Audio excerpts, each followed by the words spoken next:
माँ दुर्गा सप्तशती पंचम अध्याय प्रारंभ। देवताओं द्वारा देवी की स्तुति। चंड मुंड की मुख से अंबिका के रूप की प्रशंसा सुनकर शंभु का उनके पास दूध भेजना और दूध का निराश लौटना।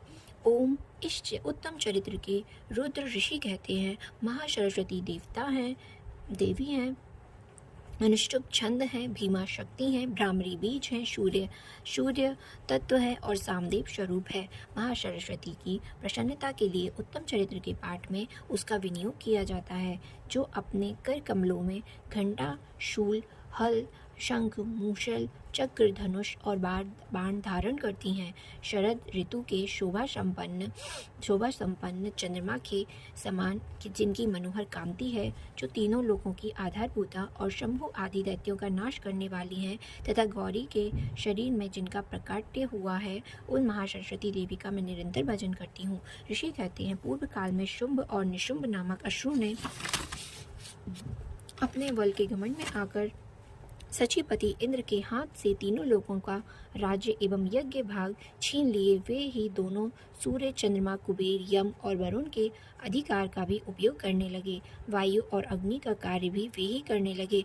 उन दोनों ने उन देवताओं को अपमानित, राज्यभ्रष्ट, पराजित और अधिकारहीन करके स्वर्ग से निकाल दिया। उन दोनों महान अस्त्रों से तिरस्कृत देवताओं ने अपराजिता देवी का स्मरण किया और सोचा, जगदम्बा ने हम लोगों को वर दिया था कि आपत्ति काल में स्मरण करने पर मैं तुम्हारी सब आपत्तियों का नाश कर दूंगी। यह विचार कर देवता गिरिराज हिमालय पर गए और भगवती विष्णु माया की स्तुति करने लगे। देवता बोले, देवों को नमस्कार है, महादेवी शिव को सर्वथा नमस्कार है, प्रकृति और भद्रा को प्रणाम है। हम लोग नियम पूर्वक जगदम्बा को नमस्कार करते हैं, रौद्रा को नमस्कार करते हैं, नित्या, गौरी एवं धात्री को बारंबार नमस्कार करते हैं, ज्योत्सनी मई, चंद्र रूपिणी एवं सुख स्वरूपा देवी को सतत बारंबार नमस्कार करते हैं। शरणागतों का कल्याण करने वाली व्रती एवं सिद्धि रूपा देवी को हम बारंबार नमस्कार करते हैं। नैत्रति राक्षसों की लक्ष्मी, राजाओं की लक्ष्मी तथा श्रावणी शिव पत्नी स्वरूपा आप जगदम्बा को बार बार हम नमस्कार करते हैं। दुर्गा, दुर्गपारा, दुर्गम संकट से पार करने वाली सारा, सबके सारभूता, सर्व कारिणी, ख्याति कृष्णा और धूम्रा देवी को सर्वदा नमस्कार है। अत्यंत सौम्य तथा अत्यंत रौद्र रूपा देवी को हम नमस्कार करते हैं, उन्हें हम बारंबार प्रणाम करते हैं। जगत की आधारभूत कृति देवी को बारंबार नमस्कार करते हैं। जो देवी सब प्राणियों में विष्णु माया के नाम से कही जाती हैं, उनको नमस्कार, उनको बारंबार नमस्कार है। जो देवी सब प्राणियों में चेतना कहलाती हैं, उनको नमस्कार, उनको बारंबार नमस्कार है। जो देवी सब प्राणियों में बुद्धि रूप से स्थित हैं, उनको नमस्कार, उनको बारंबार नमस्कार है। जो देवी सब प्राणियों में निद्रा रूप से स्थित है, उनको नमस्कार, उनको बारंबार नमस्कार है। जो देवी सब प्राणियों में क्षुधा रूप से स्थित है, उनको नमस्कार, उनको बारंबार नमस्कार है। जो देवी सब प्राणियों में छाया रूप से स्थित है, उनको नमस्कार, उनको बारंबार नमस्कार है। जो देवी सब प्राणियों में शक्ति रूप से स्थित है, उनको नमस्कार, उनको बारंबार नमस्कार है। जो देवी सब प्राणियों में तृष्णा रूप से स्थित है, उनको नमस्कार, उनको बारंबार नमस्कार है। जो देवी सब प्राणियों में शांति, क्षमा रूप से स्थित है, उनको नमस्कार, उनको बारंबार नमस्कार है। जो देवी सब प्राणियों में जाति रूप से स्थित है, उनको नमस्कार, उनको बारंबार नमस्कार है। जो देवी सब प्राणियों में लज्जा रूप से स्थित है, उनको नमस्कार, उनको बारंबार नमस्कार है। जो देवी सब प्राणियों में शांति रूप से स्थित है, उनको नमस्कार, उनको बारंबार नमस्कार है। जो देवी सब प्राणियों में श्रद्धा रूप से स्थित है, उनको नमस्कार, उनको बारंबार नमस्कार है। जो देवी सब प्राणियों में कांति रूप से स्थित है, उनको नमस्कार, उनको बारंबार नमस्कार है। जो देवी सब प्राणियों में लक्ष्मी रूप से स्थित है, उनको नमस्कार, उनको बारंबार नमस्कार है। जो देवी सब प्राणियों में वृत्ति रूप से स्थित है, उनको नमस्कार, उनको बारंबार नमस्कार है। जो देवी सब प्राणियों में स्मृति रूप से स्थित है, उनको नमस्कार, उनको बारंबार नमस्कार है। जो देवी सब प्राणियों में दया रूप से स्थित है, उनको नमस्कार, उनको बारंबार नमस्कार है। जो देवी सब प्राणियों में तुष्टि रूप से स्थित है, उनको नमस्कार, उनको बारंबार नमस्कार है। जो देवी सब प्राणियों में माता रूप से स्थित है, उनको नमस्कार, उनको बारंबार नमस्कार है। जो देवी सब प्राणियों में भ्रांति रूप से स्थित है, उनको नमस्कार, उनको बारंबार नमस्कार है। जो देवी जीवों के इंद्रिय वर्ग की अधिष्ठात्री देवी एवं सब प्राणियों में सदा व्याप्त रहने वाली उन व्याप्ति देवी को बारंबार नमस्कार है। जो देवी चैतन्य रूप से इस संपूर्ण जगत को व्याप्त करके स्थित है, उनको नमस्कार, उनको बारंबार नमस्कार है।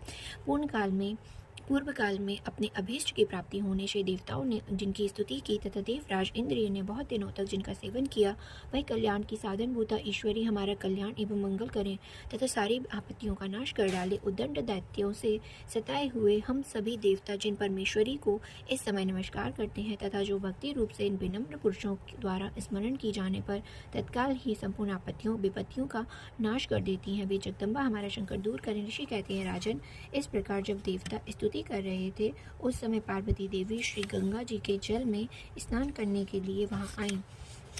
उन सुंदर बाहों वाली भगवती ने देवताओं से पूछा, आप लोग यहाँ किसकी स्तुति कर रहे हैं? तब उन्हीं के शरीर कोश से प्रकट हुए शिवा देवी बोली, सुविदैत्य से तिरस्कृत एवं बुद्धि में युद्ध में निशुंभ से पराजित हो यहाँ एकत्रित हुए ये समस्त देवता यह मेरी ही स्तुति कर रहे हैं। पार्वती जी के शरीर कोश से अंबिका का प्रादुर्भाव हुआ था, इसलिए वे समस्त लोकों में कौशिकी कही जाती हैं। कौशिकी के प्रकट होने के बाद पार्वती देवी का शरीर उनका शरीर काले रंग का हो गया, अतः वे हिमालय पर रहने वाली कलिका देवी के विख्यात से विख्यात हुई।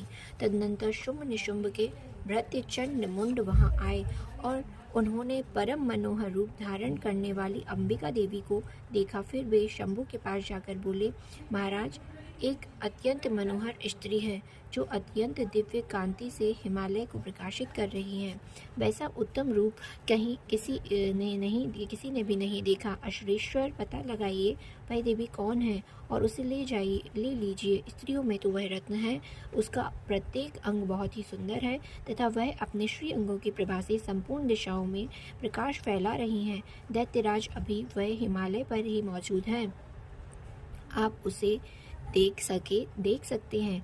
प्रभु, तीनों लोकों में मणि, हाथी और घोड़ों आदि जितने भी रत्न हैं वे सब इस समय आपके घर में शोभा पाते हैं। हाथियों में रत्नभूत ऐरावत, यह पारिजात का वृक्ष और यह उच्चैश्रवा घोड़ा, यह सब आपने इंद्र से लिया है।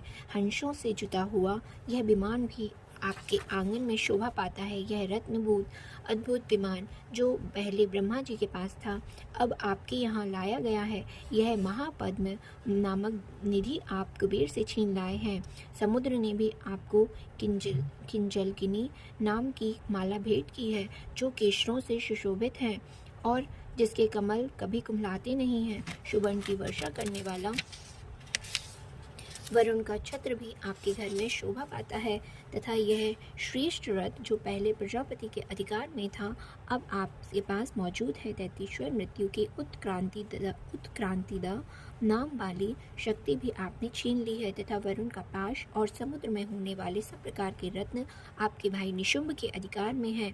अग्नि ने भी स्वतः शुद्ध किए हुए दो वस्त्र आपकी सेवा में अर्पित किए हैं। दैत्यराज, इस प्रकार सभी रत्न आपने एकत्र कर लिए हैं। फिर जो यह स्त्रियों में रत्न रूप कल्याणमयी देवी हैं, इसे आप क्यों नहीं अपने अधिकार में कर लेते? ऋषि कहते हैं, चंडमुंड का यह वचन सुनकर शंभु ने महादैत्य सुग्रीव को दूत बनाकर देवी के पास भेजा और कहा, तुम मेरी आज्ञा से उसके सामने ये बातें कहना, ऐसा उपाय करना जिससे प्रसन्न होकर वह शीघ्र ही यहाँ आ जाए। वह दूत पर्वत के अत्यंत रमणीय प्रदेश में जहाँ देवी मौजूद थी गया और मधुर वाणी में कोमल वचन बोला। दूत बोला, देवी, दैत्यराज शंभु इस समय तीनों लोगों के परमेश्वर हैं। मैं उन्हीं का भेजा हुआ दूत हूँ और यहाँ तुम्हारे ही पास आया हूँ। उनकी आज्ञा सदा सब देवता एक स्वर से मानते हैं, कोई इसका उल्लंघन नहीं कर सकता।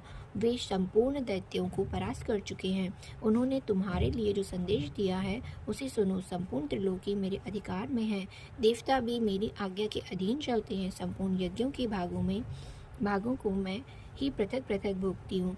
तीनों लोकों में जितने श्रेष्ठ रत्न हैं वे सब मेरे अधिकार में है। ऐरावत, देवराज इंद्र का महान वाहन ऐरावत जो हाथियों के रत्न के समान है, मैंने छीन लिया है। क्षीर सागर का मंथन करने से जो अश्वरत्न उच्चैश्रवा प्रकट हुआ, उसने उसे देवताओं ने मेरे पैरों पर पड़कर समर्पित किया है। सुंदरी, उनके सिवा और भी जितने रत्नभूत पदार्थ देवताओं, गंधर्वों और नागों के पास थे, वे सब मेरे ही पास आ गए हैं। देवी, हम लोग तुम्हें संसार की स्त्रियों में रत्न मानते हैं, अतः तुम हमारे पास आ जाओ, क्योंकि रत्नों का उपभोग करने वाले हम ही हैं। चंचल कटाक्षों वाली सुंदरी, तुम मेरी या मेरे भाई महापराक्रमी निशुंभ की सेवा में आ जाओ, क्योंकि तुम रत्न स्वरूपा हो। मेरा वरण करने से तुम्हें तुलना रहित महान ऐश्वर्य की प्राप्ति होगी। उनकी बुद्धि से यह विचार कर तुम मेरी पत्नी बन जाओ। ऋषि कहते हैं, दूत के यूं कहने पर कल्याणमयी भगवती देवी, जो इस जगत को धारण करती हैं, मन ही मन गंभीर भाव से मुस्कुराई और इस प्रकार बोली। देवी ने कहा, दूत, तुमने सत्य कहा है, इसमें तनिक भी मिथ्या नहीं है। शुंभ तीनों लोगों का स्वामी है और निशुंभ भी उसी के समान पराक्रमी है, किंतु इस विषय में मैंने जो प्रतिज्ञा कर ली है उसे मिथ्या कैसे करूं। मैंने अपनी अल्प बुद्धि के कारण पहले से जो प्रतिज्ञा कर रखी है उसे सुनो। जो मुझे संग्राम में जीत लेगा, जो मेरे अभिमान को चूर्ण कर देगा और संसार में जो मेरे समान बलवान होगा, वही मेरा स्वामी होगा। इसलिए शुंभ और निशुंभ स्वयं ही यहाँ पधारे और मुझे जीत कर शीघ्र ही मेरा पाणी ग्रहण कर लें। इसमें विलंब की क्या आवश्यकता है। दूत बोला, देवी, तुम घमंड में भरी हो, मेरे सामने ऐसी बात न करो। तीनों लोगों में कौन ऐसा पुरुष है जो शुंभ निशुंभ के सामने खड़ा हो सके।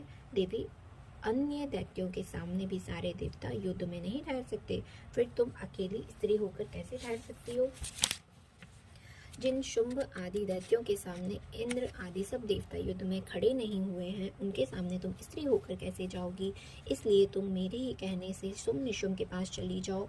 ऐसा करने से वो तुम्हारे गौरव की रक्षा करेंगे, अन्यथा जब वे केश पकड़कर घसीटेंगे तब तुम्हें अपनी प्रतिष्ठा खोकर जाना पड़ेगा। देवी ने कहा, तुम्हारा कहना ठीक है, शुंभ बलवान है और निशुंभ भी बड़े पराक्रमी है, किंतु क्या करूं, मैंने पहले बिना सोचे समझे प्रतिज्ञा कर ली है।